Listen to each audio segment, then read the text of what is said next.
இதுதான் வந்து அந்த பிரம்மகத்திக்கு பிரம்மகத்தி தோஷம் நிவர்த்தி பண்ணி நட்சத்திர லிங்கத்துக்கு அபிஷேகம் பண்ணுற முறை. இது மாதிரி தான் பண்ணுவாங்க.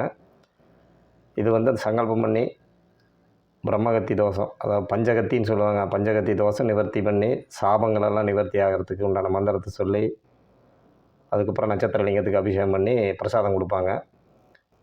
அந்த பிரசாதத்தை வாங்கி, அது இல்லாமல் வந்து மகாலிங்க சன்னதியில், அம்பாள் சன்னதியில், மூகாம்பை சன்னதியில், இந்த 3 சன்னதியிலையும் வந்து யாருக்கு பரிகாரம் பண்ணுறோமோ அவங்களுடைய அவங்களுடைய நட்சத்திரத்துக்கு அர்ச்சனை பண்ணி அந்த பிரசாதத்தை வந்து உங்களுக்கு கொரியரில் அனுப்பிச்சி வைக்கலாம். இதுக்கு வந்து 4100 ரூபா கட்டணம் வரும்.